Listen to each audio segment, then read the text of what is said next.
हाय, नमस्कार. प्रवीण काळे. आज 20 ऑक्टोबर 2024च्या रविवारी कालच्या चतुरंगातील सदर वाचाव्यास घेतलेली आणि संकेत पैच्या जिंकावे आणि जगावे या सदरातील लेख यशाकडे जाण्याची शिडी वाचाव्यास घेतलं आणि आयुष्यात अपयशातून यशाकडे कशी वाटचाल होत असते हे पुन्हा अधोरेखित केलेलं. माझी वाटचाल यशस्वी म्हणून गणली गेलेली, पण त्याला अपयशाच्या अनेक पायऱ्या चढलो उतरलो गेलेलो. लेख मोठा प्रेरणादायी म्हणून सादर करतोय. ऐकूया मग. यशाकडे जाण्याची शिडी. लेखक संकेत पै. अभिवाचक प्रवीण काळे. आपल्यापैकी प्रत्येकाच्याच आयुष्यात हा टप्पा येऊन गेला आहे. आपण काही ध्येय ठरवतो, त्यात यशस्वी झाल्याचं स्वप्न बघतो आणि त्या आनंदाच्या समाधानाच्या कल्पनेत हरवून जातो. मग वेळेचा अभाव, आवश्यक गोष्टींचा, उत्साहाचा अभाव असे खऱ्या अर्थात आयुष्यातले अडथळे यायला सुरुवात होते. आपल्याला कळायच्या आत आपलं मन हजार पळवाटा शोधतं आणि स्वप्नपूर्ती होत नाही.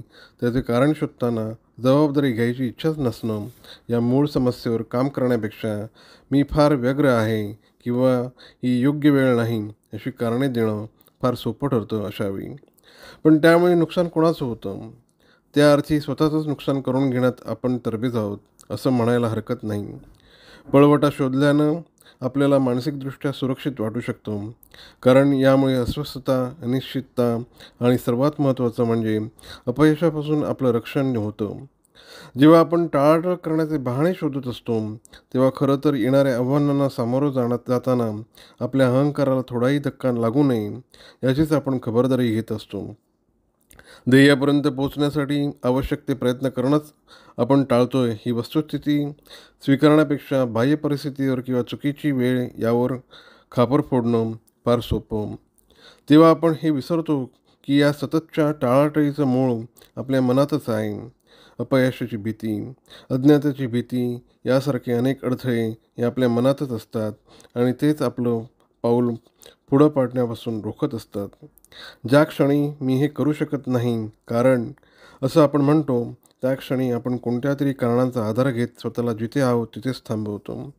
ती अवस्था सुखावह असते का? कारण त्यामुळे आपल्या खांद्यावरचं ओझं उतरतं.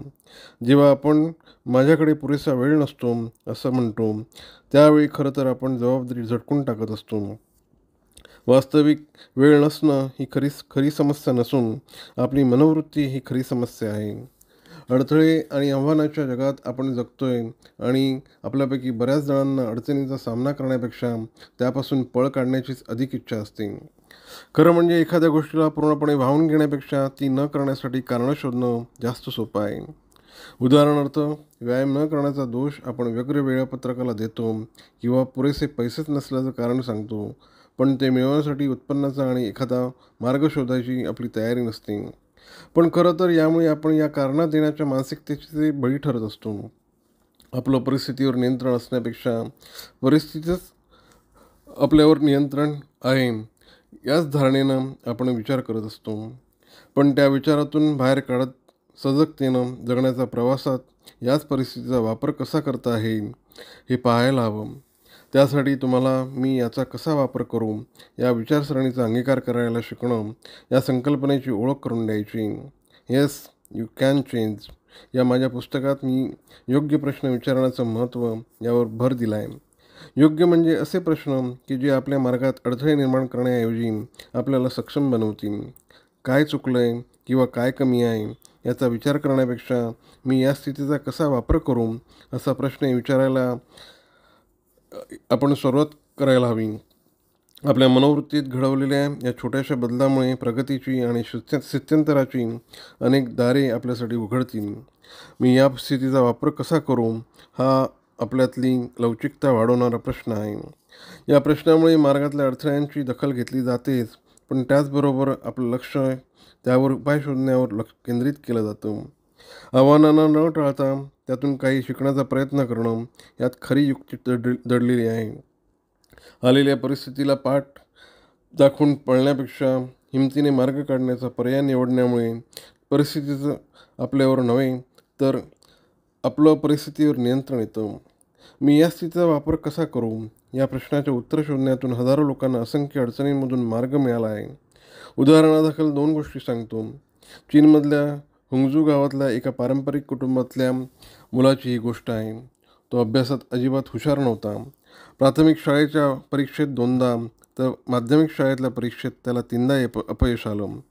हार्वर्ड विद्यापीठासह त्याने अनेक विद्यापीठांमध्ये प्रवेशासाठी अर्ज केले, पण अनेक ठिकाणांहून त्याचे अर्ज नाकारले गेले. 30 वेगवेगळ्या नोकऱ्यांसाठी त्याने अर्ज केले, पण तिथेही निराशच झाली. त्याच्या जागी दुसरा कोणी व्यक्ती असती तर आपण अपयशी व्यक्ती आहोत अशीच त्याची भावना झाली असती. पण हा मनुष्य त्याला अपवाद ठरला. आयुष्यात आलेल्या अपयशाचं कारण देऊन त्याने त्याची जबाबदारी झटकली नाही. उलट प्रत्येक अनुभवातून जाताना हा माणूस स्वतःला हाच प्रश्न विचारत राहिला की या स्थितीचा आपण वापर करू. कालांतरानं इंग्रजी भाषेच्या कौशल्यामुळे त्याला शिक्षकाची नोकरी मिळाली. 1995मध्ये अनुवादक म्हणून जेव्हा त्याची अमेरिकावारी घडली, त्या दरम्यान त्याची इंटरनेटशी ओळख झाली. त्यावेळी त्याला एक आश्चर्यजनक गोष्ट आढळली. ती म्हणजे चीनमधल्या बियर तयार करणाऱ्या कारखान्यांची इंटरनेटवर नोंदच नव्हती.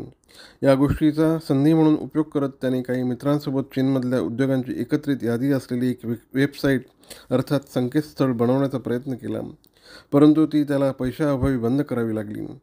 सिलिकॉन व्हॅलीमधल्या गुंतवणूकदारांकडून भांडवल म्हणून काही पैसे मिळवण्याचा त्याने प्रयत्न केला, पण तिथून त्याला नकार मिळाला. त्यावेळी त्याने बनवलेलं बिझनेस मॉडेल फायदेशीर आणि टिकाऊ नसल्याची त्याच्यावर टीका झाली. पण तो थांबला नाही. प्रत्येक अपयश हे काही ना काही शिकवणारं होतं आणि प्रत्येक वेळी तो एकच प्रश्न स्वतःला विचारायचा, मी या स्थितीचा कसा वापर करू. हीच विचारसरणी घेऊन तो निटाने प्रयत्न करत राहिला आणि एके दिवशी अलिबाबा नावाची त्याची स्वतःची कंपनी निर्माण झाली, जी जगातल्या 50 महत्त्वाच्या कंपन्यांपैकी एक आहे. मी कोणाबद्दल बोलतो हे आतापर्यंत तुमच्या लक्षात आलंच असेल. ही जॅक मा याची प्रेरणादायक कहाणी आहे. परिस्थितीला दोष देणं किंवा पळवाटा शोधणं यापेक्षा मिळणारा प्रत्येक नकार हा त्यांना यशाच्या अधिकाधिक जवळ नेत आहे, यावर त्यांचा पक्का विश्वास होता. याच विश्वासावर त्यांनी अलिबाबा उभी केली. वारंवार अपयश येऊनही चिकाटीने यश कसं मिळवावं ही सांगणारी ही जॅक माची कथा आहे. दुसरी कथा आहे ती कल्पना सरोज या पद्मश्रीने सन्मानित उद्योजिकेची. त्यांचा जन्म महाराष्ट्रातल्या एका दलित कुटुंबात झाल्याकारणानं त्यांना तीव्र जातीभेदाचा सामना करावा लागला. 12 वर्षांच्या असताना त्यांचं बळजबरीनं लग्न लावून देण्यात आलं. मात्र सासरच्या सततच्या अपमान आणि शारीरिक शोषणाने त्या गांजून गेल्या. अखेर त्यांच्या वडिलांनीच त्यांची या छळातून सुटका केली आणि त्या आपल्या कुटुंबात परतल्या. पण संघर्ष संपला नव्हता. गावी परतल्यानंतर शेजाऱ्यांनी आणि नातेवाईकांनी त्यांचं स्वागत केलंच नाही. उलट त्यांना नवऱ्याशी संसार नीट करता आला नाही म्हणून टोमणे मारायला सुरुवात केली. प्रचंड मानसिक आणि भावनिक यातनांच्या कडेलोटानंतर एका असह्य क्षणी त्यांनी आत्महत्येचा प्रयत्नही केला. पण सुदैवानं त्यांच्या मावशीने त्यांना यातून वाचवलं. त्याचवेळी त्यांच्या मनात लख्ख उजेड पडला आणि या स्थितीचा मी कसा वापर करू असा प्रश्न त्यांनी स्वतःला विचारला. तेव्हा त्यांना उमगलं की जरी त्यांना भूतकाळातल्या घटना बदलता येणार नव्हत्या, तरी त्या घटनांना काय प्रतिसाद द्यायचा हे मात्र तिला ठरवता आलं असतं. स्वतःचं आयुष्य पुन्हा नव्यानं उभं करण्यासाठी त्यांनी उचललेलं पहिलं पाऊल म्हणजे त्या मुंबईला आल्या आणि एका कपड्याच्या कारखान्यात शिवणकाम करू लागल्या. सुरुवातीच्या काळात कामाच्या ठिकाणीसुद्धा त्यांना अपमान सहन करावा लागला. इतर शिंप्यांच्या शिवणकामाचं खाली पडलेले दोरे, कपडा वगैरे कचरा साफ करावा लागला. पण तरीही त्यांचा आत्मविश्वास ढळला नाही. त्यांनी अशा प्रसंगांकडे अडथळे म्हणून पाहण्यापेक्षा प्रगतीची शिडी म्हणून पाहिलं. या स्थितीचा मी स्वतः सुधारणा घडवून आणण्यासाठी कसा उपयोग करू या प्रश्नानं त्यांना दिशा दाखवण्याचं काम केलं. कल्पना यांनी छोटा फर्निचरचा व्यवसाय सुरू केला. हळूहळू त्यांच्या चिकाटीचं सार्थक झालं. या यशामुळं त्यांच्या औद्योगिक जीवनाला मोठीच कलाटणी मिळाली. जसजसा व्यवसाय मोठा होत गेला तसतशा त्यांच्या विस्तारासाठी आवश्यक गोष्टी उपलब्ध झाल्या आणि कमानी ट्यूब्स ही एक डबघाईला आलेली कंपनी त्यांनी ताब्यात घेतली. ती कंपनी बुडणार असंच कित्येकांचं मत असताना कल्पना यांना मात्र त्यात संधीच दिसली आणि मी याचा कसा वापर करू हाच प्रश्न त्याही वेळी त्यांनी स्वतःला विचारला. दृढनिश्चयानं मेहनत करून कमानी ट्यूब्स या छोट्या कंपनीचे त्यांनी अब्जावधी डॉलर्सचे व्यवसाय करणाऱ्या कंपनीत रूपांतर केलं आणि त्यांच्या टीकाकारांना चपराक बसली.